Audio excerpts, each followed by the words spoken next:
मुझे लगता है सबसे पहले हमें अपने ग्राउंड रिपोर्टर्स के पास चलना चाहिए। पंकज झा, मनुग्या लोईवाल लगातार लोगों की नब्ज टटोल रहे हैं। इसी तरीके से मिजाज बदलता हुआ पंकज झा बंगाल के वोटर का। जी हाँ, मुझे लग रहा है रोमाना, अगर आप देखिए पहले लोग खुलकर नहीं बोलते थे, अब कुछ कुछ लोग बोलने लगे हैं। और जिस तरीके से 2019 के लोकसभा चुनाव को ये अगर एक यार्डस्टिक मान लें तो उस वक्त 121 विधानसभा सीटों पर बढ़त मिली थी। अभी जो ये है उससे ज़्यादा है। वोट शेयर जो तब मिला था उससे थोड़ा सा कम है। थोड़ा सा भी अगर वोट शेयर बढ़ गया तो बीजेपी के लिए बात बन सकती है। बीजेपी ने जिस तरीके से इलेक्शन कैंपेन को आगे बढ़ाया है उस हिसाब से धीरे धीरे वो आगे बढ़ती जा रही है।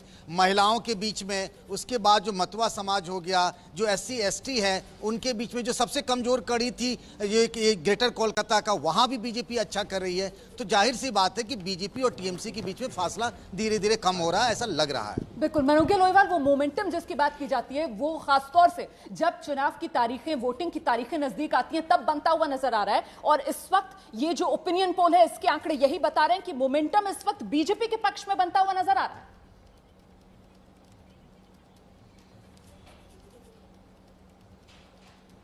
देखिए, मैं इस पे 3 बातें रखूंगी। पहला ये कि अभी तक लोग बोलते नहीं हैं और बंगाल में ये ट्रेंड है क्योंकि घर पे मार होती है। राजनीतिक हिंसा आपको जो दिखती है उससे कई गुना ज्यादा जमीनी स्तर पर होती है। अगर किसी से परेशान या किसी को परेशान करना है सत्ता के पक्ष को, वाम मोर्चा के समय भी उसके घर का पानी काट दीजिए, इतनी सिंपल सी बात है। लेकिन उसके घर का पानी बंद करना कितनी बड़ी बात है उस परिवार के लिए। ऐसा पहला परिवर्तन देखा जाता है जब रूट मार्च शुरू हो जाता है सिक्योरिटी फोर्सेस का और लोगों को भरोसा होता है।